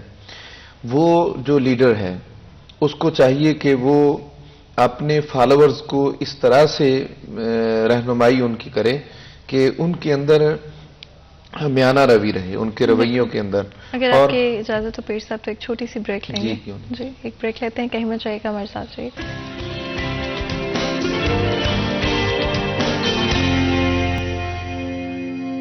Welcome back. City H N میں ایک دفعہ پھر آپ کو خوش آمدید کہتے ہیں. بریک میں جان سے پہلے گفتگو جاری تھی, بات کر رہے ہیں کہ کس طرح سے ہم ایز مسلمس اپنے آپ کو امپروو کر سکتے ہیں, اپنی فائنینشیل ڈیلنگس میں اور زیادہ فیئر ہو سکتے ہیں. اینڈ آف کورس جہاں پر اتنی ساری چیزیں تبدیل ہو رہی ہیں دنیا میں, شاید ایک دفعہ پھر اپنے مذہب کو سمجھنے کی ضرورت ہے, اور امپلیمنٹیشن کس طرح سے تبدیل ہو جاتی ہے ڈفرینٹ سچویشنز میں, ڈفرینٹ سرکمسٹانسز میں, اس کو بھی سمجھنا بہت امپورٹنٹ ہوتا ہے. پیر صاحب, اگر بریک میں جانے سے پہلے جس طرح ہم بات کرتے ہیں, اگر آپ وہیں سے آگے بات کریں. میں بات کر رہا تھا کہ ایک ذمہ داری لیڈر کی فالوور کی ہے. فالوور کی ذمہ داری یعنی ایک سٹیزن کی, اس کا کام ہے کہ وہ اپنے پاس پہنچنے والی ہر خبر کی بہترین تحقیق کے بعد پھر اس پر اپنی کوئی رائے قائم کریں. ہمیں پاکستان کے اندر اس کی بہت زیادہ ضرورت ہے, اس اعتبار سے کہ ہر پاکستانی پاکستان سے محبت کرتا ہے اور اس کو اکنامیکلی بہتر کرنے کی کوشش کرتا ہے, معاشرے کے اندر خوبصورتی لانے کی کوشش کرتا ہے. تو وہ اپنے لیڈر کی ہر وہ بات, جس بات کو وہ سمجھتا ہو کہ یہ پاکستان کے لیے بہت بہتر ہے, اس پر وہ پوری توجہ کے ساتھ وہ اس پر کام کرے. لیکن کبھی اگر ایسی بات ہو جس سے وہ محسوس کرتا ہو کہ میرا نہیں خیال کہ یہ بہتر ہے, تو اس سے اس کو تھوڑا سا کنارہ کش بھی ہونا چاہیے. پھر جو سیاسی ہوں یا مذہبی ہوں, ان اختلافات میں یہ گنجائش بھی رکھنی چاہیے کہ ہم کم از کم, میں یہ فالوورز کی, سٹیزنز کی بات کر رہا ہوں, کہ ہمارے درمیان کسی بھی نظریہ میں, کسی بھی مذہبی عقیدہ میں اس حد تک ہم شدت میں نہ چلے جائیں کہ ہم کسی سے بات ہی نہ کر سکیں، ان کے ساتھ بیٹھ ہی نہ سکیں. اچھا، یہ گنجائش رکھنی چاہیے. بالکل پیر صاحب، اینڈ آئی تھنک یہ بہت امپورٹنٹ بات ہے اور شاید سمجھنا اس کو بہت امپورٹنٹ ہے. ہمارے ساتھ ایک کالر موجود ہیں، بات کرتے ہیں. السلام علیکم جی. وعلیکم السلام جی. میں مریم بات کر رہی ہوں فیصل آباد سے. جی مریم، کچھ پوچھیں گی، کچھ شیئر کریں گے؟ جی جی بالکل. جی میرا سوال ہے، نبی کریم صلی اللہ علیہ وسلم نے جو میانہ روی کے بارے میں بتایا تھا، تو صحابہ کرام نے ان پہ کیسے عمل کیا ہے، یا کیا ان صحابہ کرام کی کوئی اگزامپل ہمیں بتائیں؟ بالکل جی، بہت بہت شکریہ کال کرنے کا. کیا پوچھا؟ مجھے نہیں، آواز نہیں صحیح سنائی. آئی تھنک وہ صحابہ اگزامپل کے حوالے سے بات کری تھی، صحابہ اکرام کی. نہیں، میں بیٹی کا سوال ہی سمجھ سکا. اگر پروڈیوسر صاحب نے سنا ہے جی جی بالکل، وہی پروڈیوسر صاحب کی طرف سے یہ سوال جو ہماری کالر مریم فیصل آباد شہر سے ہمارے ساتھ موجود تھی، ان کا سوال ہے صحابہ اکرام کی زندگی سے کوئی اگزامپلس اگر آپ شیئر کریں. ہاں، نبی صلی اللہ تعالی علیہ وسلم کے جو صحابہ اکرام ہیں ان کی اب وہاں تو فالوئنگ ایسی ہے نا کہ جس کو نبی صلی اللہ علیہ وسلم پر اترنے والی وحی میں ہی اس کو خاص کر دیا گیا کہ اطیع اللہ اور اطیع الرسول فرما کے ہمیں یہ بیسک اصول دے دیا، اور صحابہ اکرام نے اطاعت کی ہے آپ صلی اللہ علیہ وسلم کی. وہاں پر آپ سورہ فتح کی آخری آیت پڑھے تو اس کے اندر فرمایا محمد الرسول اللہ صلی اللہ علیہ وسلم والذین معہ اشداء علی الکفار رحماء بینہم تراہم رکعا سجدا. تو وہاں ان کی جو طرز زندگی ہے اس کو بیان کیا ہے کہ جب ہمارا معاملہ باہم کا آتا ہے تو پھر وہاں پہ وہ جو پیار اور محبت جو ایک مومن کو مومن کے ساتھ ہونا چاہیے، انما المؤمنون اخوہ، اس کا اظہار ہو. نبی صلی اللہ علیہ وسلم کے صحابہ اکرام نے آپ صلی اللہ علیہ وسلم کی اطاعت کر کے، آپ کی اتباع کر کے، آپ کے نقش قدم پہ چل کے، بلکہ آپ کے حکم کو مان کر انہوں نے تو اپنی پوری زندگی ہی اس انداز سے گزاری ہے کہ آج اگر ہمارے پاس شریعت مطہرہ کو سمجھنے کے لیے قرآن و سنت کے بعد جو چیز موجود ہے وہ نبی صلی اللہ علیہ وسلم کے قرابت دار اور صحابہ اکرام رضوان اللہ تعالی علیہ مجمعین ہی کی ذات اقدس ہیں. تو صحابہ اکرام آپ صلی اللہ علیہ وسلم جو فرما دیتے تھے تو وہ بالکل آنکھیں بند کر کے اس کو وہ تسلیم بھی کر لیتے تھے اور اس پر عمل بھی کرتے تھے. لیکن ہم بات کر رہے ہیں اولی الامر کی، یعنی جن کو اللہ تعالیٰ نے دنیا کے اندر حکومت اقتدار عطا کیا ہے، جن کے آپ دیکھیے سب سے بڑے امانت دار وہ ہیں کہ ان کے پاس طاقت ہے، قوت ہے، سب کچھ ہے. تو وہ جو فیصلے کریں، ایک تو ان کے لیے ضروری ہے کہ وہ ایسے فیصلے کریں جو قرآن و سنت کے ساتھ جس کا کنٹراڈکٹ نہ ہو، مخلوق کی بھلائی ہو، لوگوں کی بہتری ہو، ملک کی بہتری ہو. اور سٹیزن کو چاہیے کہ ان کی وہ رولز جو وہ کانسٹیٹیوشنز جو انہوں نے ہماری ہی بہتری کے لیے بنائے ہیں ان کو ہم ہمہ وقت فالو کرنے کی کوشش کریں تاکہ ہم ایک اچھے سٹیزن بنیں اور اس سے پاکستان میں بہتری بھی آئے اور اس کی ضرورت بھی ہے. صحابہ اکرام رضوان اللہ تعالی علیہ مجمعین اگر ان کی اطاعت اور فالوئنگ کی بات کریں تو اگر آپ صلی اللہ تعالی علیہ وسلم کے غزوہ بدر کی بات دیکھیں تو حضرت سعد نے یہ کہا تھا کہ یا رسول اللہ صلی اللہ علیہ وسلم آپ ہمیں حکم دیں گے تو ہم سمندر میں چھلانگ لگا دیں گے، آپ کا حکم سب سے پہلے ہے. اور ویسے میں یہ چاہتا ہوں کبھی پھر دوبارہ آنا ہوا تو اس موضوع پہ ضرور ہم بات کریں کہ امیر کی اطاعت کتنی اہم اور ضروری ہے، یعنی جن کو اللہ تعالیٰ نے اقتدار بخشا ہے ان کی اطاعت کتنی ضروری ہے. کیونکہ ہم میں سے ہر ایک تو الگ الگ سے اپنی ایک سوچ اور فکر لیے بیٹھا ہے. ہمارے ہاں اتحاد نہیں ہے، یگانگت نہیں ہے، اختلاف رائے. یہ جب سے اللہ تعالیٰ نے حضرت آدم کو پیدا کیا ہے شیطان نے سجدہ نہ کر کے اس کی ابتدا کر دی تھی. یہ سلسلہ چلتا رہے گا، لیکن اختلاف رائے کا بھی حسین ہونا بہت ضروری ہے. اس کا انداز بہت میانہ روی والا ہونا چاہیے، یعنی آپ دوسرے کی بات کو سنیں اور سن کر اپنے دلائل کے ساتھ اس کی بات کا جواب دیں. اور پھر میں یہ دیکھتا ہوں، میں بھی اسی سوسائٹی کا حصہ ہوں، کہ وہ بات جو اہل علم کی کرنے والی ہوتی ہے ہر ایک اس کو شروع کر دیتا ہے. یعنی کچھ ایسے مسائل ہیں جو خاص جن کو اللہ تعالیٰ نے مناصب دیے ہیں، عہدے دیے ہیں، وہ ان کا کام ہے ان کو کس طرح سے سیٹل کرنا ہے اور ان کو کرنا بھی چاہیے. لیکن ہم اپنے بہت چھوٹے لیول پہ جو ہمارے کرنے والے کام ہیں وہ ہمیں اپنی ذمہ داریاں ادا کرنی چاہیے. تو ایز اے سٹیزن کوئی بھی انسان وہ اپنی ذمہ داری کو نہ بھولے کہ وہ قوانین، وہ اصول، وہ ضابطے جو ان کے لیے، ان کی بہتری کے لیے بنائے جاتے ہیں تو ان کو چاہیے کہ ان کو فالو کریں. پیر صاحب کیا ایڈوائس دیں گے آج کے نوجوان کو، آج کے وقت میں پاکستانیوں کو، کس طرح سے جو بھی صورتحال ہوں اپنی ڈیلنگز میں، اور صرف فائنانشل نہیں بلکہ اگر آپ کس سے بات چیت کر رہے ہیں، کچھ بھی اور چیز بھی ہے جس میں آپ انوالوڈ ہیں لیکن آپ کو فیئر ہونا ضروری ہے، کیا کہیں گے ان کو؟ ایک تو یہ ہے کہ ایک دوسرے کے ساتھ بات شائستہ انداز سے کریں. دوسرا یہ ہے کہ دوسرے کی بات کو برداشت کرنے کی ہمت پیدا کریں. تیسرا یہ ہے کہ اگر اختلاف رائے ہے تو دلائل کی روشنی میں آپ اپنی بات پر دلیل پیش کر دیں، اس پر اس کو مسلط کرنے کی کوشش نہ کریں. اور چوتھی جو چیز ہے وہ میں بحیثیت پاکستانی ہمیں امن کی بہت ضرورت ہے، امن کو برقرار رکھیں. اور پانچویں ہمیں اکنامیکلی سٹیبل ہونے کی ضرورت ہے.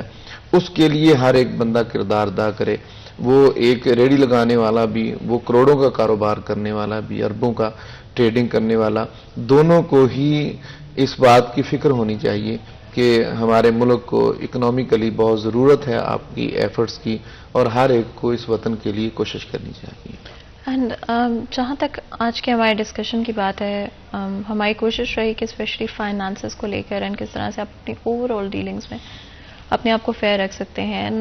آج کے صورتحال میں definitely it's not the easiest thing, اور ٹیمپٹنگ ہوتا ہے غلط راستے پہ چلنا، اور شاید اگر ہم آج کی صورتحال دیکھیں تو شاید اور بھی زیادہ مشکل ہوتا ہے. لیکن at the end of the day اپنے مذہب کے ساتھ چلیں، اپنے رب کے اور نزدیک ہونے کی کوشش کریں، ہمارے پیارے نبی صلی اللہ علیہ وسلم کی سکھائی ہوئی چیزوں پر راستے پر چلنے کی کوشش کریں، اور امپلیمنٹ کریں ان کو پریکٹیکلی اپنے لائف کے اندر.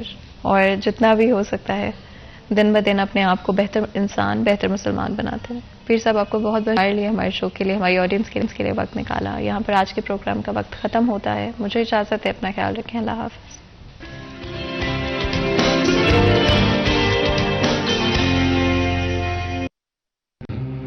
نبی اکرم صلی اللہ علیہ وآلہ وسلم نے فرمایا، تم اپنی اولاد